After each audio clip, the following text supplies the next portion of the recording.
is right. Chasing stars and holding you. I can't see the end, but we'll see it through.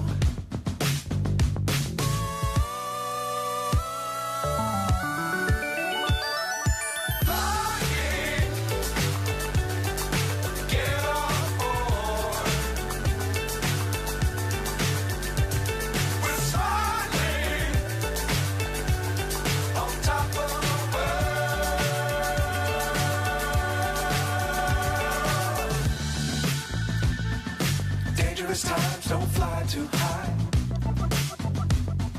Be sure to keep the ground in sight. Fly forever if you keep it tight. Love the world but keep the sky on your mind.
So high I'm hypnotized.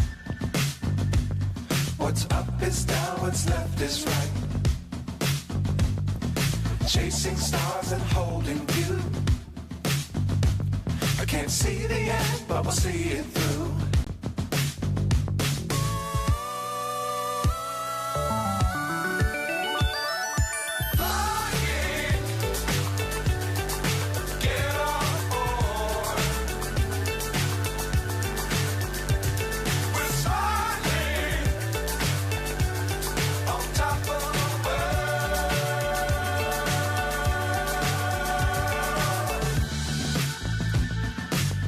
Times don't fly too high. Be sure to keep the ground. 好，所有喜爱飞盘运动的观众朋友，欢迎您在下午时光再回到我们的转播现场。地点同样是台中市北屯区的多功能草皮运动场。在结束了上午的3场比赛之后呢，在下午第一场亮相的，我们将来看到是青少年组的赛事。由台南市来出战桃园市。那相比之前的这个公开组的混合组，其实青少年组他们因为学生们还在发育，然后呢很多观念各方面也都还在学习，所以有哪些看点，我们等一下请威力哥继续来和我们分享。好的，这场比赛其实大家可以关注一下台南跟桃园市的发展，其实。我们看到公开组的选手，桃园跟台南发展不错，原因就是因为他们在基层的养成方面是非常好的。对，尤其像桃园市是由自强国中以及中立高商2支学校来组成，那这样子让我们的社会甲组这边的话，也是有比较好的一些选手的名额这样子。没错。刚刚今天的桃园市的部分，其实蛮多的选手也都是来自于这2个学校，所以我们可以看看这2所学校合并之后，看默契上面会不会有一些不错的火花，可以让我们这次比赛更精彩。是，尤其到现在整个台湾在少子化的情况下，其实各项运动都想在这个学生基层里面找到好的苗子去培育啦。对啊，所以其实大家在找选手这一方面也是越来越难了。没有错，因为尤其像在很多的学校，大部分喜欢运动的选手可能先往篮球、足球、棒球去发展。以前我们都会开玩笑说，等到选到啊没有社团的人才会来飞盘这样子。但现在因为飞盘的发展越来越好，很多学生听到朋友在玩飞盘，来参与了1、2次之后呢，就愿意加入这个团队。没错，其实台湾也需要未来像可能像欧美地区那样，就是小朋友在就学时期他其实可以鼓励他们多尝试几种运动，然后他在2、3种里面这样选择之后，他再去从事一个他觉得自己未来最有帮助的，或者是他最喜欢的。对，像其实我们看到那个美国职棒洋基队的 Aaron Judge，他之前打过美式足球、篮球、棒球，没错。在大学发展的时候，反而是棒球是他最弱的。对，但他现在在美国职棒是发光发热这样子。美国很多职业球员在这个学生时期都是3、4种运动这样子在尝试好，比赛开始了哈，这一片由台南市先做防守开盘的一个出界。到了下午，我们虽然在赛场上还是场边非常的炎热，不过也一些微微的风势有稍微出来了。当然，在青少年组的各方面的稳定性是绝对没有办法跟刚才公开组来比较的。对，没有错，毕竟大家的成熟度还是有一些落差，但是也相信里面有些选手其实是可以扛起这个整队的一个责任。好，我们来看这群小选手，第一分会由谁先拿下？好，这边第一个 first touch 有些飘走，但第2次掌握回来。哇，这个高盘还是没有掌握到。刚刚这片高盘，其实我们都会建议选手，毕竟进攻方式比较需要掌控完全的飞盘才能得分哦。这个有点类似我们在池塘看到喂鱼吃饲料，好，饲料丢下去，很多鱼就去抢，这样其实对进攻的选手来讲是比较吃亏一些的。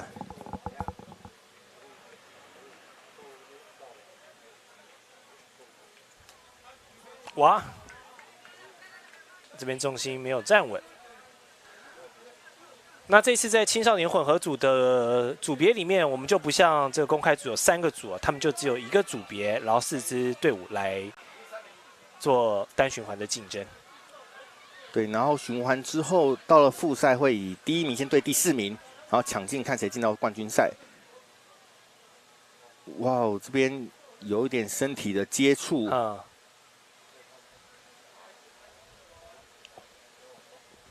哇，倒地！我们看一下刚才发生什么情况，在追盘的过程中，有撞击到。所以我们都会跟选手在教育的时候，都会说明一下，在场上你不是只是想要把飞盘传出去而已，而是要让飞盘在你的队友好接的位置，而且是安全的情况之下，这样才不会造成选手的受伤。刚刚这片场边的观察员也示意的是个 turnover， 就攻守交换。盘权回到了桃园市。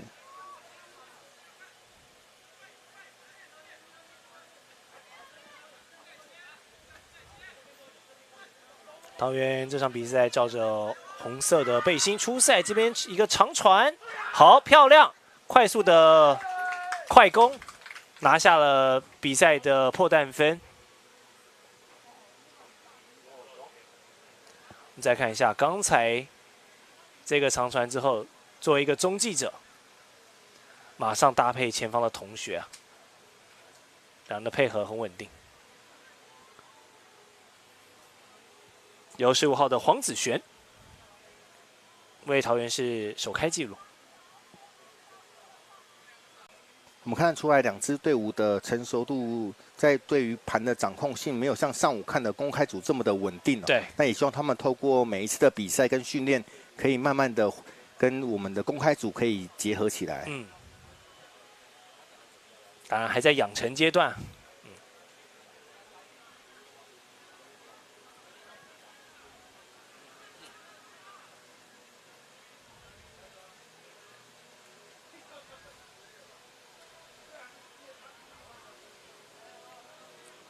好，现在桃园是在沟通防守的阵容哦。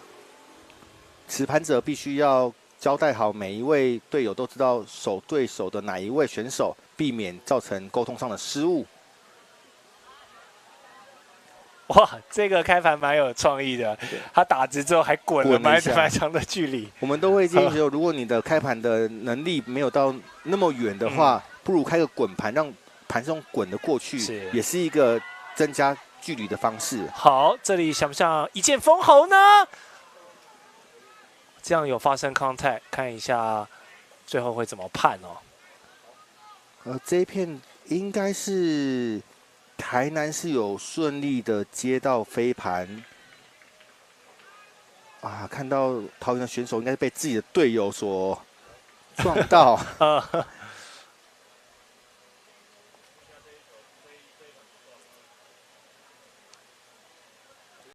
我们看一下场上的选手跟观察员讨论，讨论一下，毕竟关乎到得分与否啊的一个 play。是判了一个 turnover， 攻守交换的情况。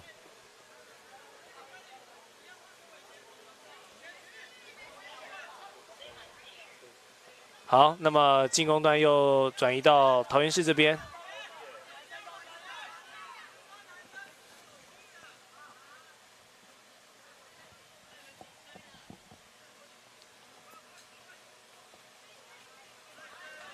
好，这里发生了失误，确实小选手们在稳定性还有很多的机遇战，就是考验他们的临场反应。毕竟在战术执行的层面上，没有办法跟公开组完成度那么高。这个超级非常漂亮，已经预判到了对手的出盘位置的一个长传，打一个超级的长传，前方在争点。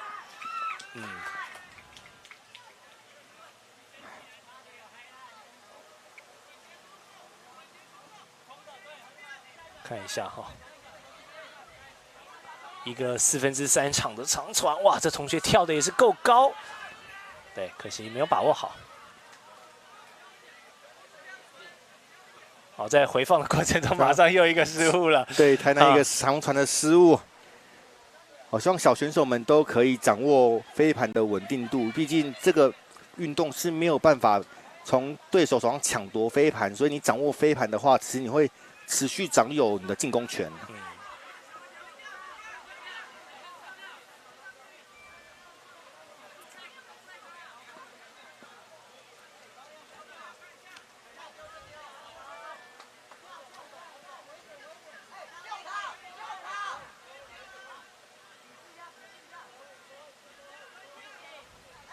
好，稍微观察一下现在的阵型哦，前方塞了蛮多人的，在找空间。这边做一个短传有，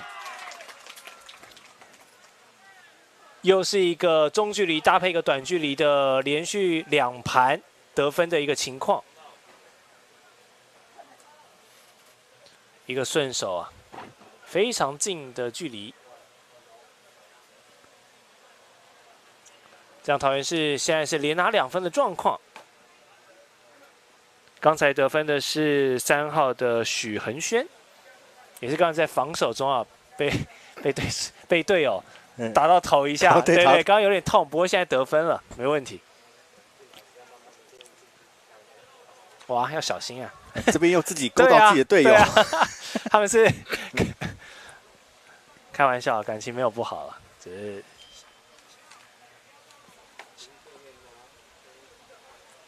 这次青少年混合组的预赛也是打60分钟11分制啊。目前桃园2比0领先，那看台南市这波进攻可不可以首开纪录？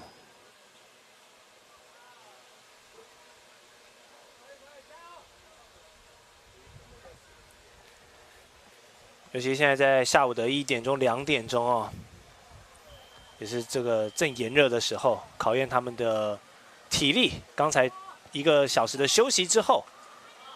哇，这个滚盘真的是不错哎！好，救回来，惊险的单手接盘。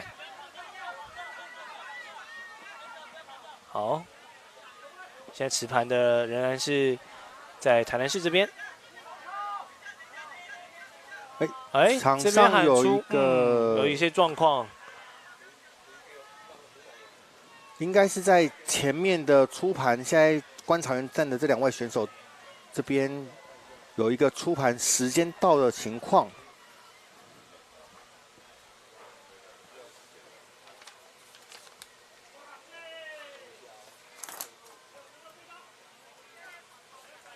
好，选手们在沟通刚才的状况。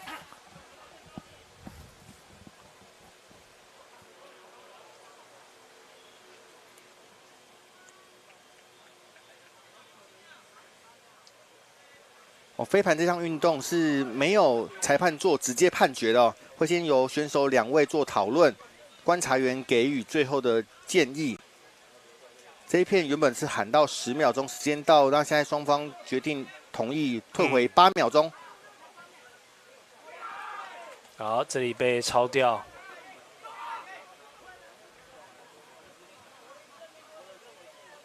这一次的抄截有机会带动起桃园市的第3分吗？哎，这个女同学没有接稳。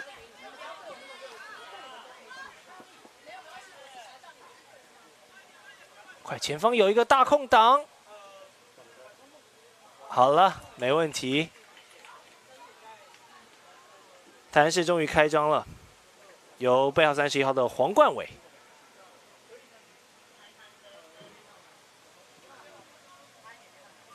哇，第一次跳没有顺利的接到，还好下来的时候后面没有防守者抄掉。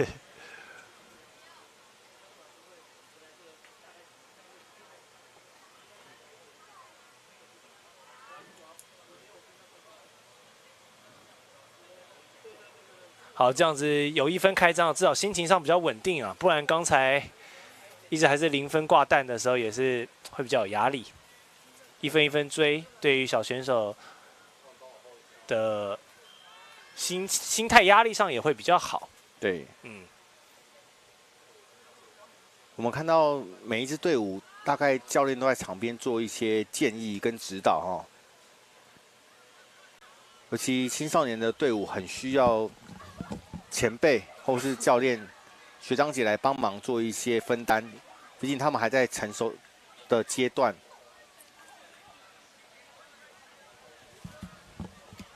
好，台南市得分之后，变成防守方进行开盘。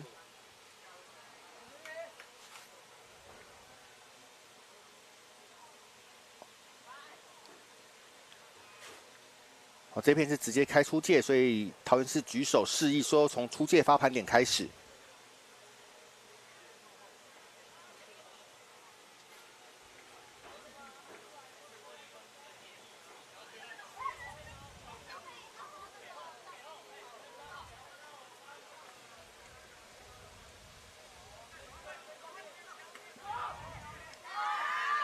又是一个长距离的攻势，飞盘在空中漂浮的时间已经对出界了。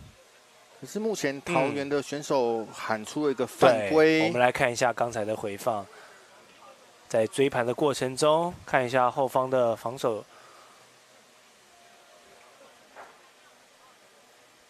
威力哥你怎么看？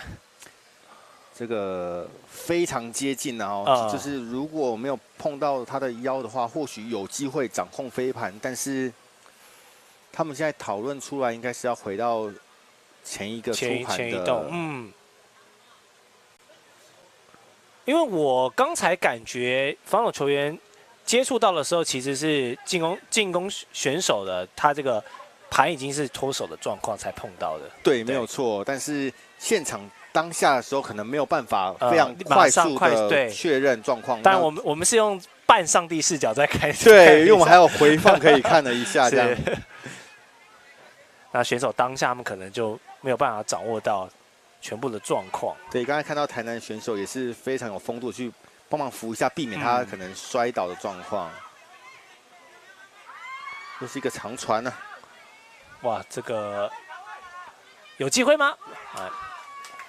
受到了干扰，当然那个距离追起来也是比较哇，同学眼睛好像有些状况哦，希望他没有大碍。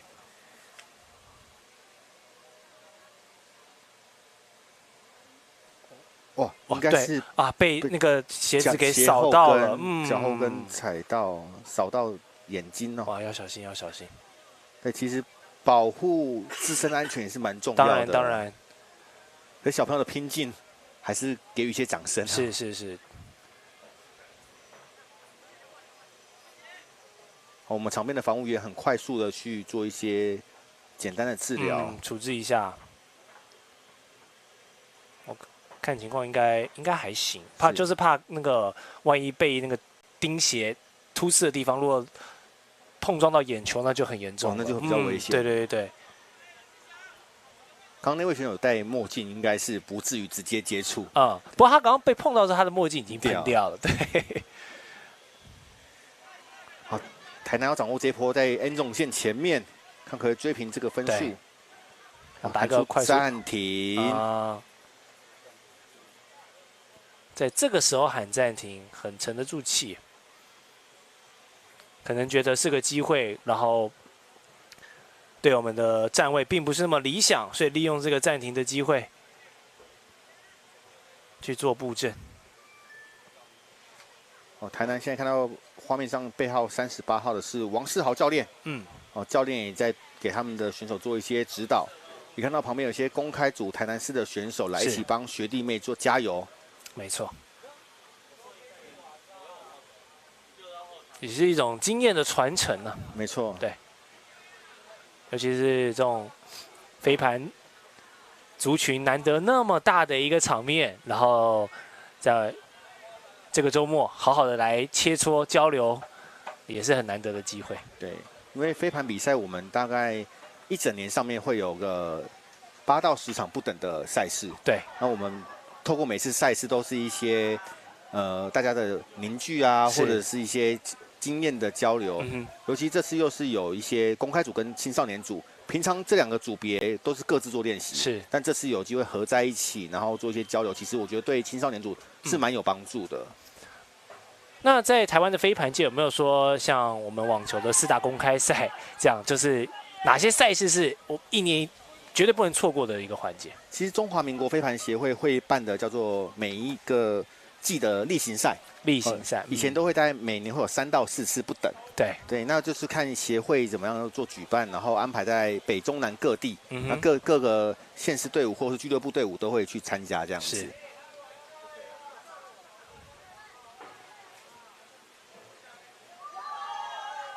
所以飞盘运动要蓬勃发展，除了靠我们中华民国飞盘协会之外呢，现在也很多这种私人的俱乐部啦，在做这个推广上，把这个文化给让更多的社会大众知道，进而参与，也是很重要的环节。好，哎呀，这一次暂停完的战术还是没有办法转化成得分。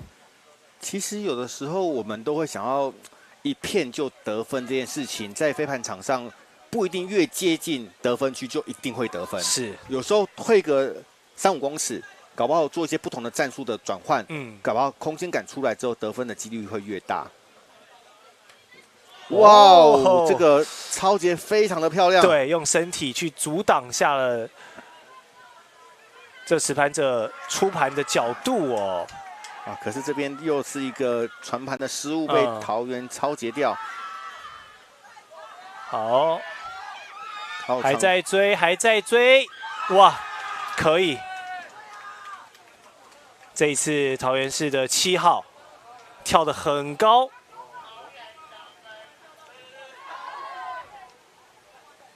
看一下刚才在争抢的过程中，哇，起跳的节奏，哇！对，这差这么一点点，就差这么一点，台南也有机会。7号林旭佑是，还很有自信啊。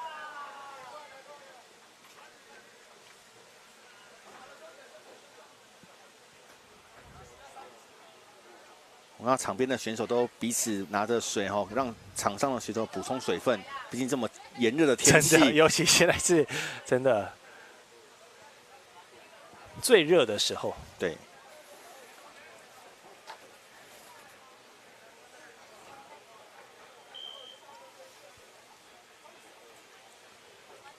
日正当中的炎热环境，考验选手们如何在这样的情况下保持冷静啊。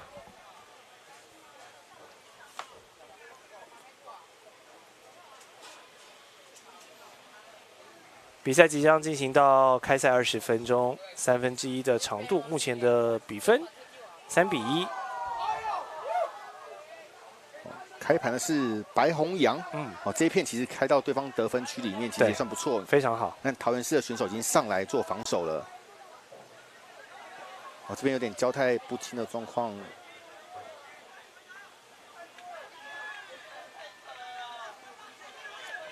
台南市把空间打非常开，这一片有没有机会？哇，有！这一个漂亮的接盘呐！哇，这个又是，这是1对2的状况，在争夺空中权的时候，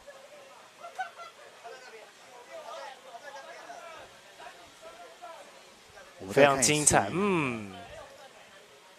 这个手长脚长还是有一些好处的。是。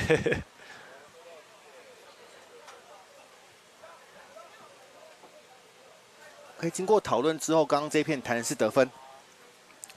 判给台南市得分。对，没有问题。虽然有些身体的接触，但是台南市还是掌握了盘权，在得分区里面接到飞盘。好，看一下。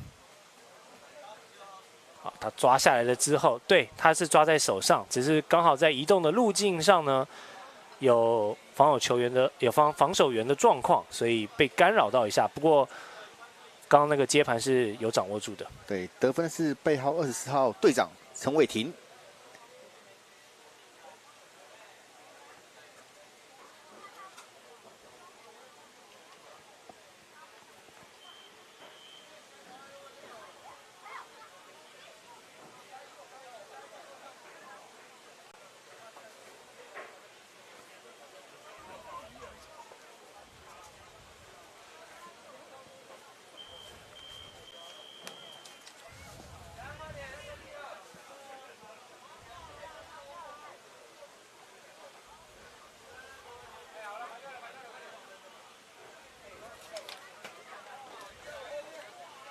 青少年组4支队伍要打一个循环哦，所以今天他们其实每队都要有3场的比赛。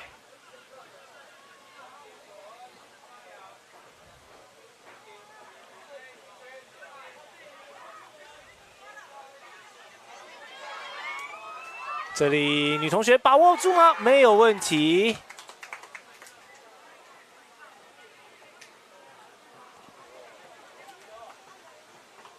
桃园市背号3号的许恒轩，跑在前点上，掌握住了这一分。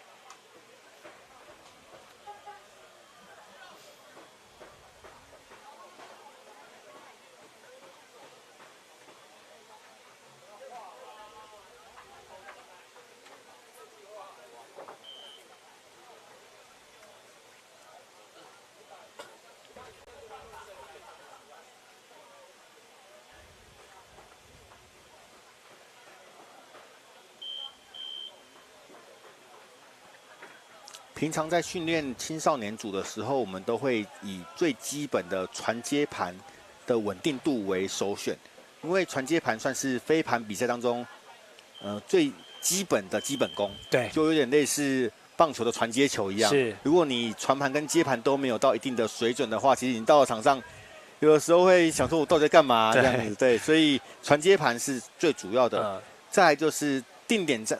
完了之后，就是动态的传接盘也蛮重要的。毕竟我们这个比赛它并不是定点的传盘，所以动态的接盘及传盘，其实在我们训练当中也是非常必要的。是，传接盘基本上就是一个基础动作。哇，这个没有接到盘就看下一动，导致一个失误。有机会，没错，就像威力哥说的，重要性，基础动作没有做好，你在这种比赛的情况下。就很容易发生致命的错误。你看，马上被对方打一个后方的空档，由白红洋传给队长张廷奇，张廷奇拿下这一分，这样他们距离把比赛带入到中场休息只差1分了。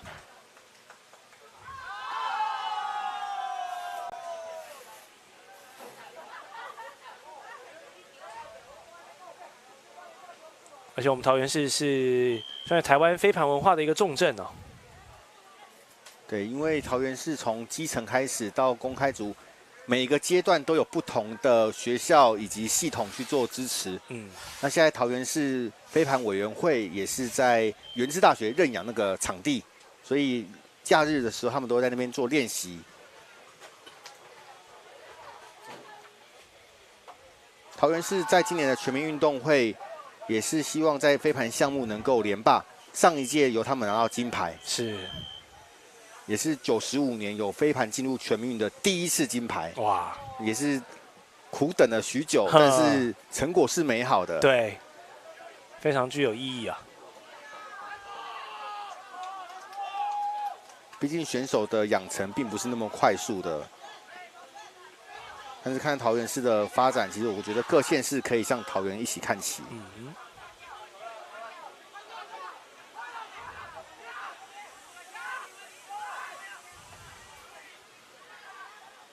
好，这里路线被破坏掉。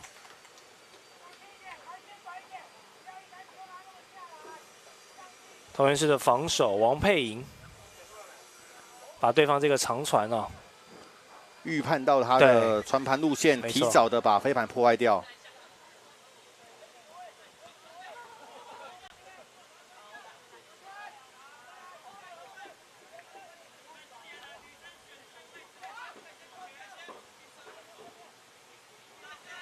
哇，这里受到了影响。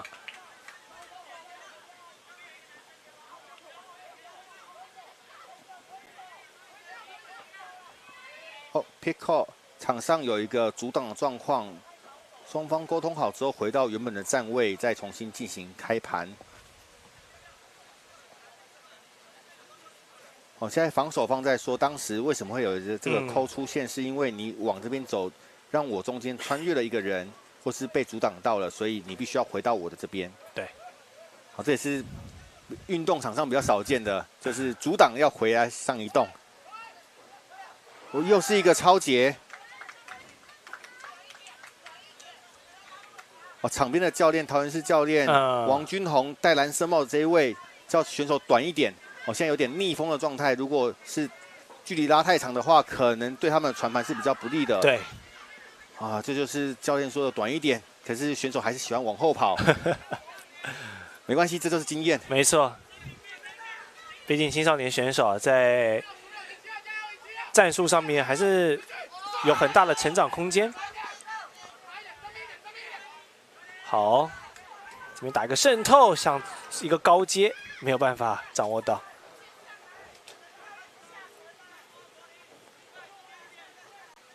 哦，时间即将进入中场哦，看桃园市有没有机会拿下这一分，进入中场休息，还是台南市可以守下来，然后在上半场多拿1分。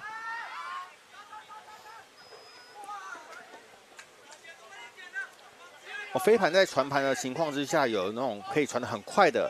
或是比较飘的，你必须要了解队友的习性、速度以及惯性，做一些比较稳定的传盘。没错，避免这样子不断的折返跑。其实，在这种大太阳底下是相当的炎热，又再次发生了一个传盘的失误，看起来是没有沟通好，后场完全没有人，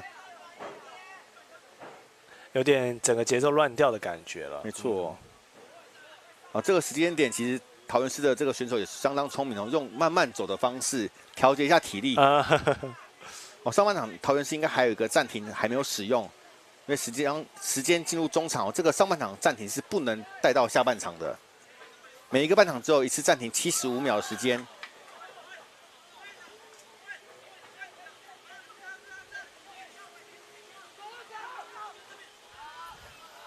好，这边又发生失误了。前面有一个 foul call， 出盘的时候有个犯规的动作，所以现在飞盘回到上移动。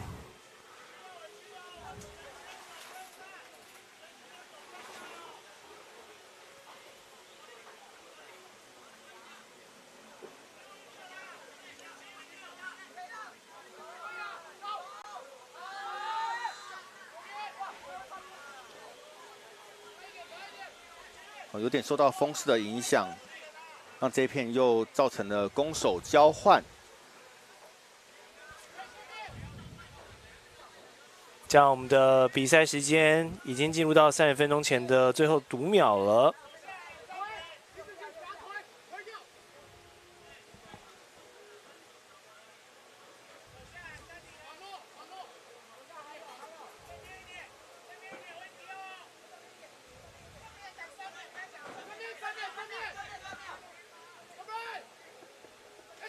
哇，好，哇，这个接盘又发生了发生失误，好，好喊出，马上喊time out，教练喊出了time out啊，就意识选手啊，time out的话就是选手必须把飞盘放在该放的位置，丝毫不要浪费这最后的进攻机会啊。对，而且在飞盘场上只有一个人可以喊time out。就是持盘的那个人，持盘者，对，旁边的人怎么大声喊都是没有用的。所以很聪明的是，因为现在时间过了30分钟，他们可以利用这75秒的时间部署一次进攻，而且目前他们是领先的队伍，所以时间对他们相对是有利的。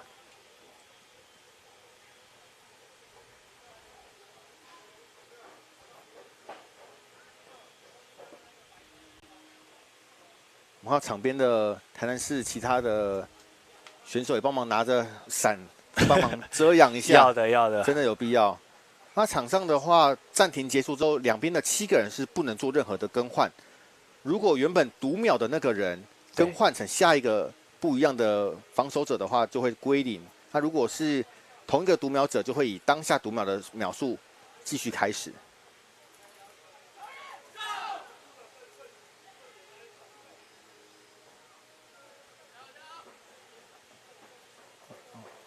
桃园这边看起来是部署完成了，现在在做最后的站位安排。等桃园市站位好之后，台南市就可以上前防守。有的时候我们在部署防守方的时候，会使用就是2种的防守模式。就如果他们是站什么样的战术，我们可能用不同的方式去做破解，这样子，避免说我们只有部署一种，到时候可能很快就被对方进攻得分。不过在他们这个青少年层级。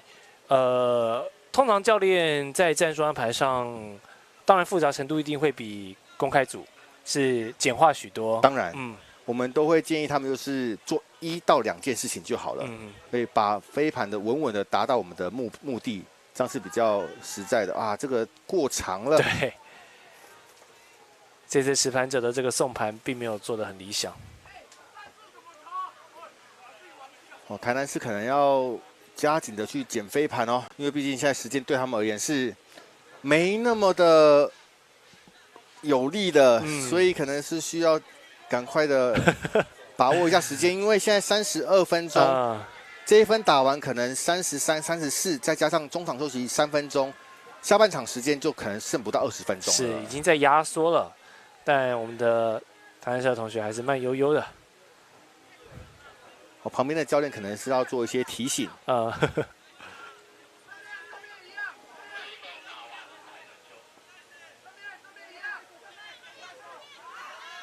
一个飞盘的长传，有，已经在 end zone 前面了。不要好 ，OK。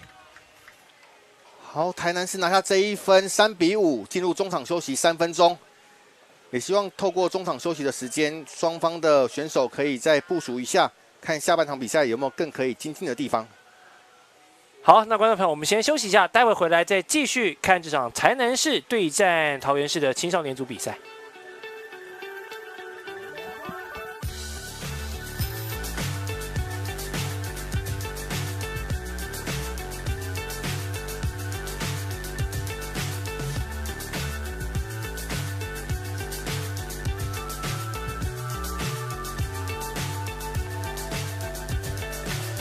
So high, I'm hypnotized.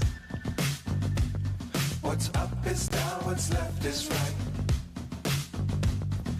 Chasing stars and holding you. I can't see the end, but we'll see it through.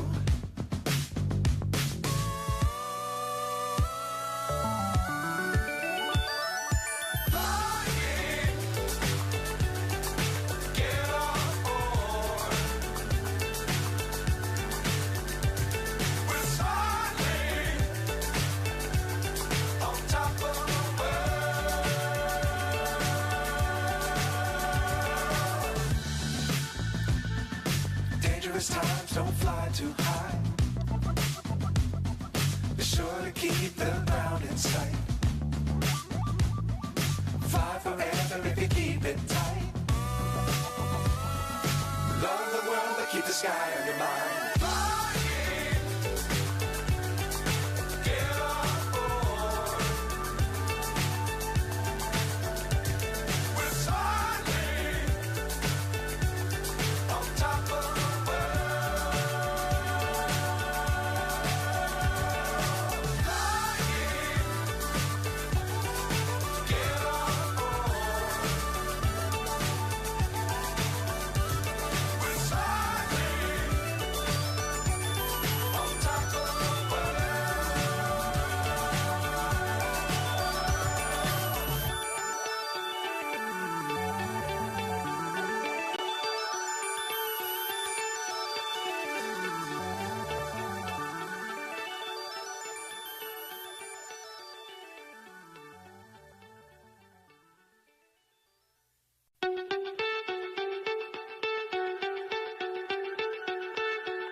So high, I'm hypnotized.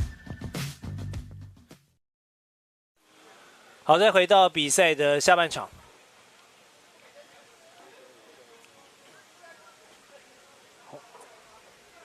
整个时间都还在走，持续乱现在将近快37分钟，所以下半场的时间大概落在23分钟左右。是，目前暂时落后台南市，可能要注意一下时间的部分，因为时间本场比赛只要60分钟一到，领先2分的队伍就会直接获胜。对。所以场边不管是选手或场下选手跟教练、队长，可能要注意一下这个部分。是，这个是我们常在比赛中有一次曾经发生，比赛大会喊比赛结束，场上有错愕的情况。错了，他想说怎么可能跟他的这个体感时间差那么多？对，所以我们都会不断的提醒一下这样子。有的时候各队都会放一个选手在大会计时的旁边，确认一下目前的时间，然后提醒场上的选手。真的，你看已经开赛到现在大概2分钟左右，大家还在一个慢悠悠的状态。对。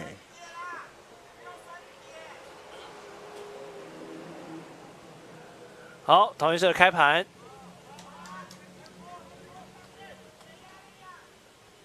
哦，这个开盘开得蛮漂亮的。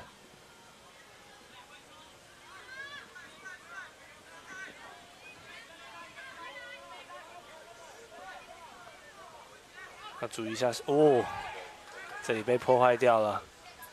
看刚刚传盘者感觉应该是时间快到了，他出手比较急促，品质没有做得很好。哇，这个女选手可能以为后面有人啊。哇。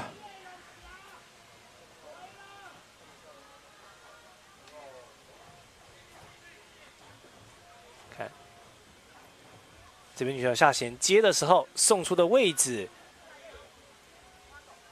两个人的默契有些落差。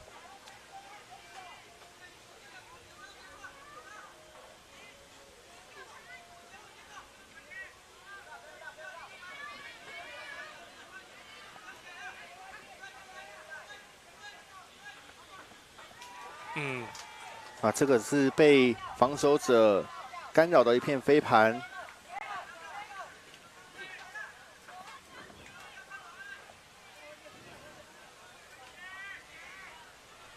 OK， 这一片拿下了分数，依旧是队长张廷琪拿下了下半场回来的第1分。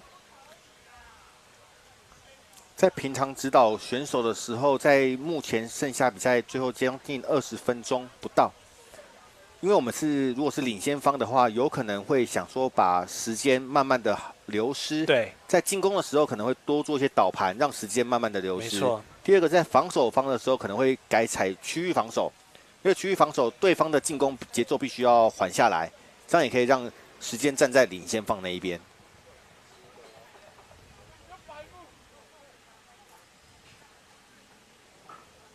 在时间战术运用上面，飞盘运动跟足球运动有许多的相似之处啊。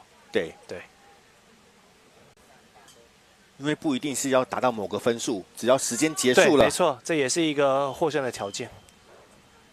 这个有点类似之前的中华职棒，只能打3个半小时的时候，到就会有一些绑鞋带眼睛进沙的状况，但现在都已经没有了，现在要打到12局结束才可以。对，现在要打好打满。以青少年女子组这个开盘其实也算是距离不错。嗯，台南是一个长传，后面没有人，怎么了？场上有对一个扣了 pick off，嗯，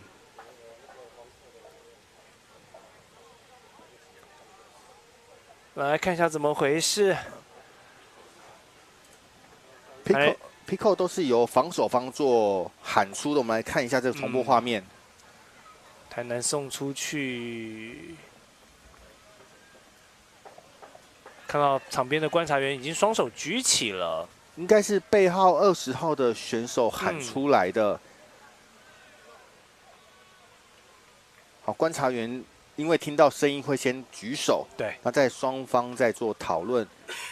如果这个 pick 是跟这一片飞盘是没有关系的，有可能会持续进攻下去。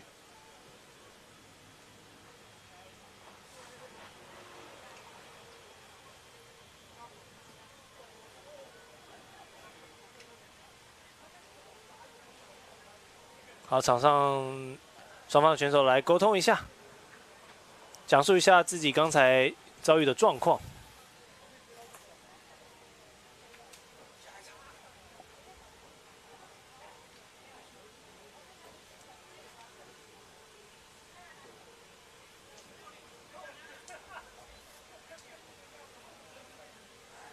好，看起来最后观察员给的是没有 pick 的状况，所以飞盘会落在目前我们持盘者这位选手身上，然后做继续的进攻。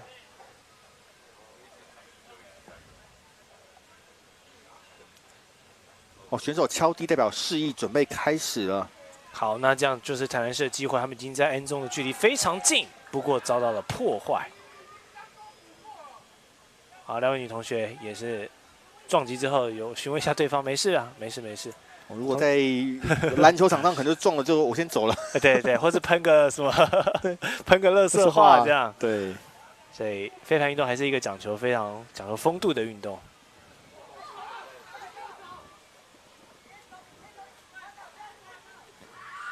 桃园一个长传，可能前面队友没有直接送到了对方的手上。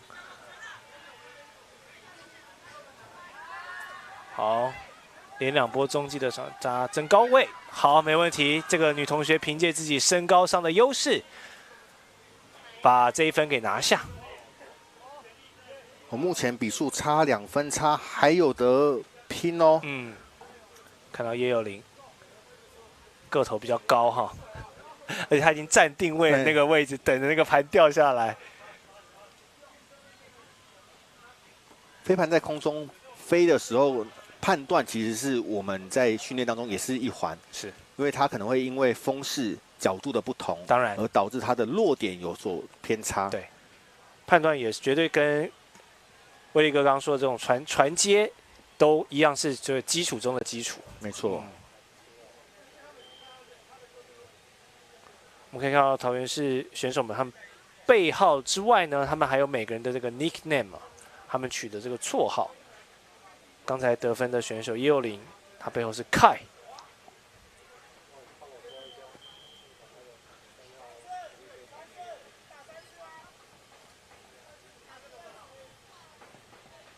好，这一分是4个女生3个男生在场上。好，4女3男的阵容。桃园市教练在问：你们场上要打3-4的进攻战术吗？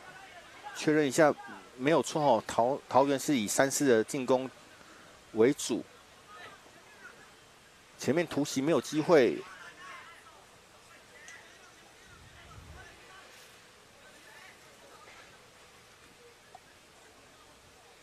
好，稍微往后传导一下，把空间拉开，这里被对方给捷足先登。这边下中场有一个人在偷跑了，不过送的位置并不是那么理想。最后飞盘有一点点 inside out 的方向转出去了。哇，就因为风啊，突然来了一阵风，怎么越飘越远接不到？飞盘如果在没有转速的情况之下，很容易受到风的影响，就改变了它的方向。所以你看，所以 handler 在出盘的这个品质非常的重要，大概决定了这个 play 成功率的大概80%。因为你传的不好，即便跑者跑得再好，他也没有办法去完成。是，而且我们在越接近得分区的时候，其实耐心越重要。但小朋友可能看到太过兴奋了。对，没错，这也是这个青少年组我们预期中会发现的事情啊。是，对啊。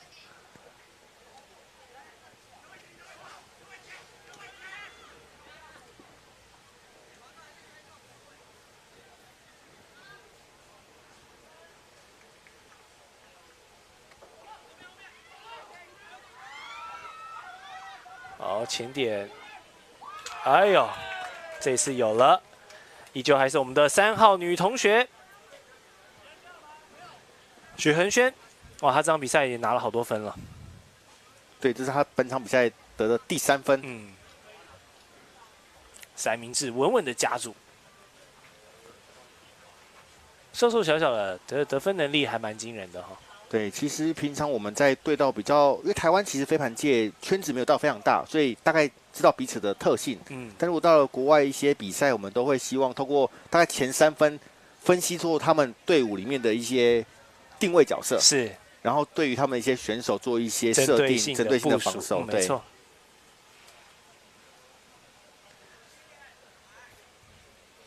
那在魏教练这么长的这个飞盘生涯，有没有哪一国的选手，或者你们以前在交流过程中让你留下印象深刻的？他的哪一些表现，或者是他的什么特质？其实我对菲律宾的选手，我觉得蛮特别的，就是他们的那个拼劲哈，真的是不要命，不要命。对，我真的觉得他们在场上飞扑啊，跟那种想要把盘接到那个决心真的是非常的可怕，就每一片都是 hustle play 这样在玩。对，然后日本队的选手会让我觉得就是跟他们的风俗民情很像。对，他们不管任何一个运动都是做得非常精致，对，而且非常到位的，非常细致。对。那队伍当中，我觉得飞盘里面，在队伍里面除了队长以外，还是需要有一些比较外向热情的人。对，因为这些人可以影响团队的一些氛围。如果太闷的话，我可能玩不下去。OK， 所以飞盘也需要一些气氛组。对，我们最近那个什么 MBTI 叫 E 人，需要很多的 E 人这样子。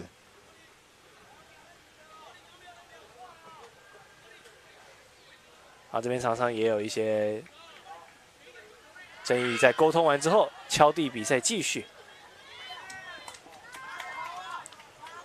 台南市可能要掌握一下时间，因为剩下最后不到12分钟，必须要缩小比数到只有1分差，才有办法去抢最后1分哦。两人的争点都没有办法抢下这一盘。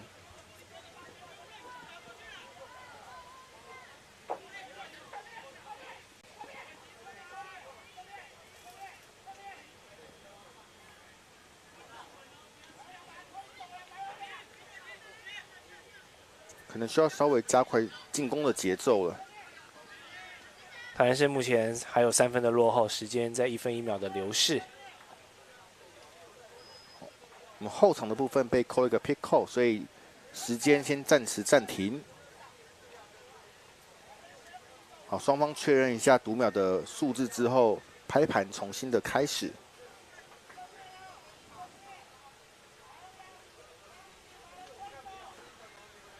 这个出盘比较危险，被对方给转移了。抄下来之后的快攻，看一下桃园市这边怎么把握。现在人员都已经塞到前场去了。好，哎，没问题，差一点哦，滑了一下，但是没有问题。哇，这个单手接盘有稍微随意了一下，这种很容易回去被教练打屁股啊。台南市喊出暂停。当然，你现在的时间还有最后10分钟左右，台南市还有机会，但要想尽办法缩小到只有1分差距，才有办法大概时间终了的时候去跟桃园去抢最后1分。对，现在明显时间的压力是在台南市的身上。如果桃园想要部署区域防守，让时间能够顺利的消耗掉，也是一种战术的运用。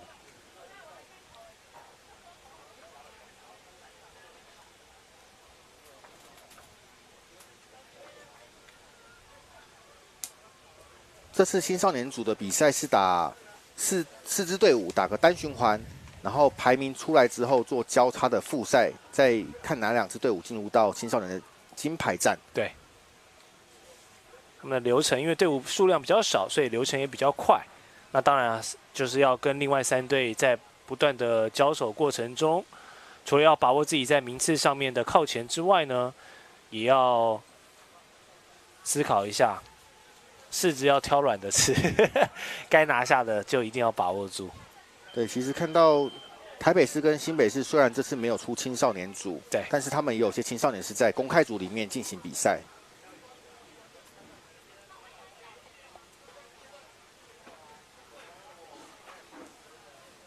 好，台南这边教练交代完了，再来就要把执行的部分交给选手了。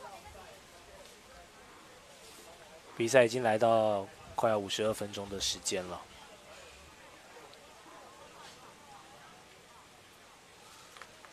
但我感觉他们还是一点都不急。对，好像我们两个比较急一些。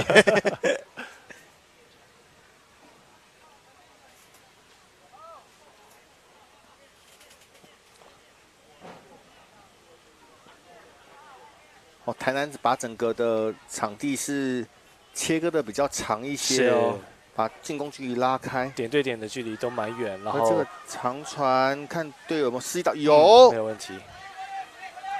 好，一个 cross 大脚应该有机会，追得到吗？追得到吗？哇，哎呀，应该是有些身体的碰撞，但是没有犯规的产生。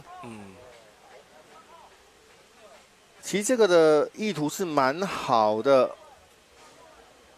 确实没有接稳。之前我们有看过一些影片，是飞盘跳了一些，哎，没接好，摔下来之后刚好停在他身上，这样就算得分了。这样就算得分。对，因为你有确实的掌握到飞盘这样子，粘在身上，或是哪个肢体刚好有压住飞盘的状况。对，可是前场这边好像有一些争议。哇，那这样时间就继续在消耗的过程，留给台南的机会就不断的在减少了。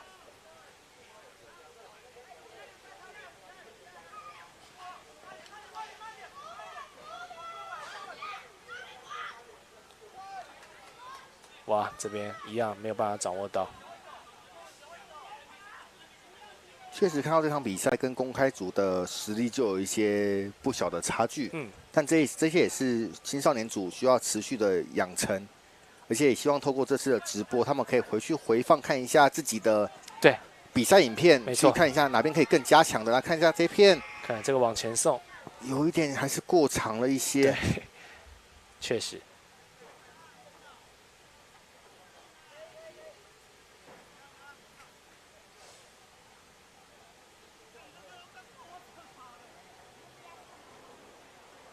看到比赛最后，每个选手都脸色通红哦，晒了一整天了。而且我发现青少年组的选手在做防晒这一部分，好像你看很多场上几乎都是直接上了，没有墨镜，没有帽子，对，只能说青春无敌，不怕晒。然后呢，我们看到这个公开组啊，哇，大家的防晒工作就做得很足啊，袖套啊、帽子、墨镜。通通都有，没错，全套的，都开玩笑说啊，实力不如人，装备要赢人。没错没错，装备组啊，这个造型要好看。哇，这个出脚的 nice D， 非常的漂亮啊！利用自己手长脚长的优势哈，直接把这个飞盘的路径给破坏掉。我们看一下刚才。这个重播画面，他应该晚上就会上他的 IG 了，哎呦，而且还打到了我们的观察员，没有问题。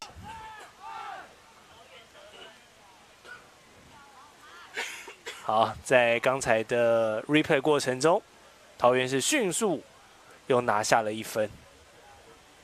那么在比赛这个时间上，他们现在我觉得是有绝对优势了。没有错，因为剩下透过换场的时间，大概剩下不到4分钟了。你有4分的差距，你要追到1分差。这个时候如果教练有一些战术想要做一些演练，也蛮适合在这个阶段的，或者是让板凳上比较少上场的选手上来跑一下。因为今天下午跟明天还有比赛，没错没错。每一支队伍的选手如果都可以上去动一动的话，其实对也是一定程度的保留一下那个选手的战力啦。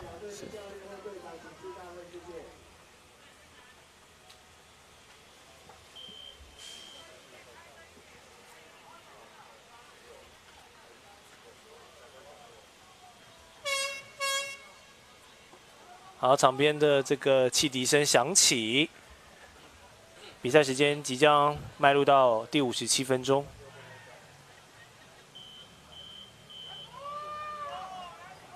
这个开盘以青少年量非常的优质啊，直接开到对方底线，完全是桃园想要的开盘。没错，对，越远越好，时间拖越久越好。因为现在距离他们的胜利已经在慢慢读秒了。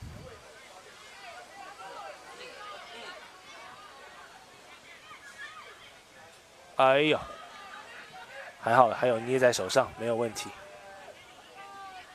我看到桃园的防守还是相当的积极啊。这边好，两人讨论完很快，恢复到比赛节奏。哇，一个长传的失误，对，一个长传，有没有机会？所以送出去了。其实我们刚刚说他拿到那个盘，他刚刚完完全全可以把节奏整个慢下来，没有错。对，但是年轻选手就是比较冲动，他就丢给让他同学去跑跑看。确实啊，现在在这个战术部上，桃园是完全可以放开来打，因为时间跟分数双重的优势都站在他们这一边。没有错，然后台南又发生了一次失误。这个待会比赛结束之后，台南市有蛮多东西其实可以检讨的，可以讨论一下。这场比赛所造成的一些不必要的失误，下一场是不是可以赶快的改正？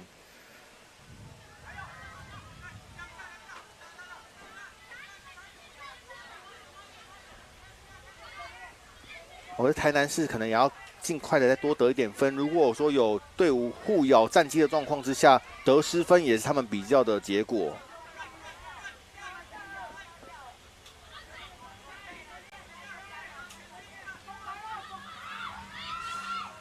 往前送，是一个出界的状况，就送的有点过长了。对他，可能因为在后排其实也被盯得蛮紧的，所以他想说往前面送送看，看可不可以创造出一个机遇。以刚刚那个角度来讲的话，如果送到场地的右半边，可能那空间又更大了一些。对，其实对于选手的跑位跟距离可能会更好一些。是，所以小选手他们也还在培养这个视野的养成啊，包含这些进攻者们他们在跑位上的思考，也都还有很多进步的空间。以前带这种青少年选手，他就说我就丢出去了啊，他就是接不到啊。可是这个比赛应该是要让他们队友是好接的，是接起来是舒服的，这才是我们飞盘争夺赛的本质。对。好，最后1分钟。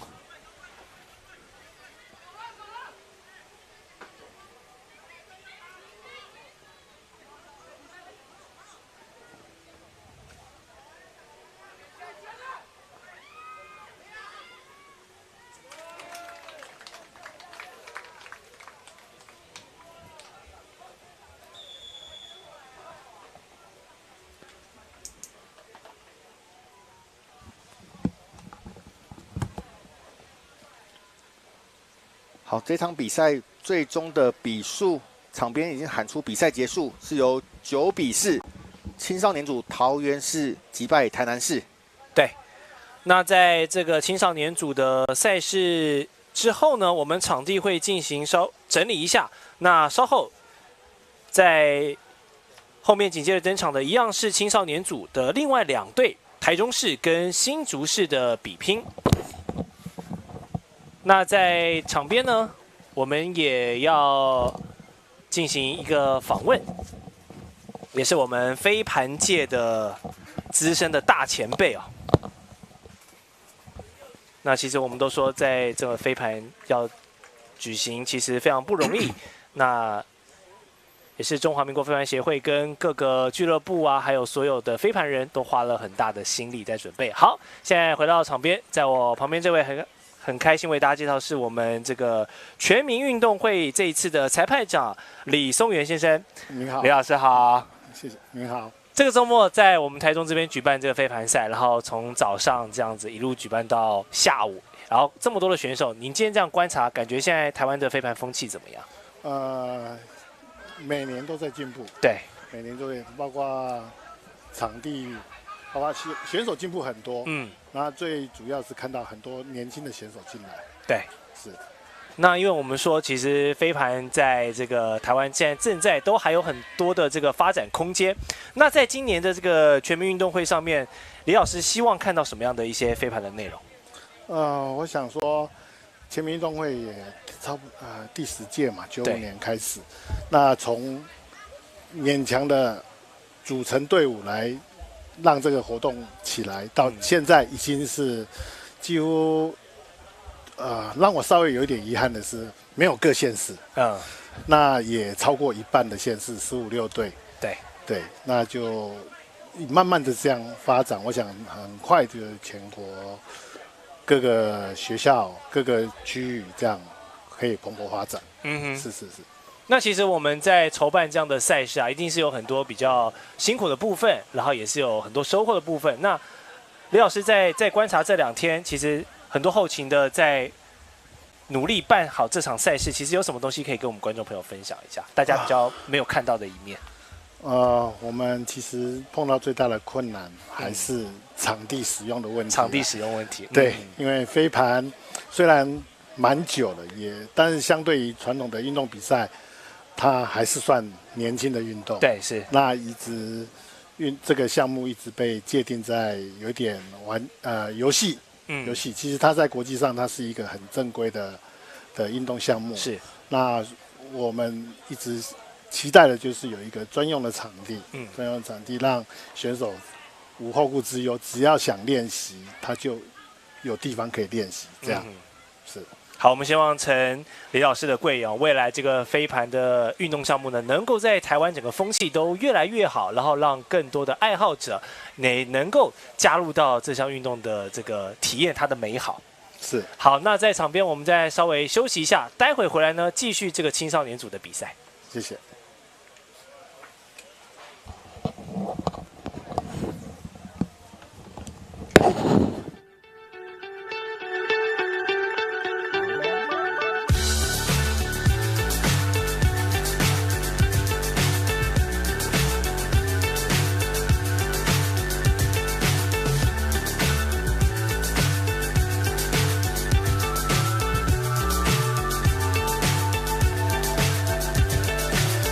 So high, I'm hypnotized. What's up is down, what's left is right. Chasing stars and holding you. I can't see the end, but we'll see it through.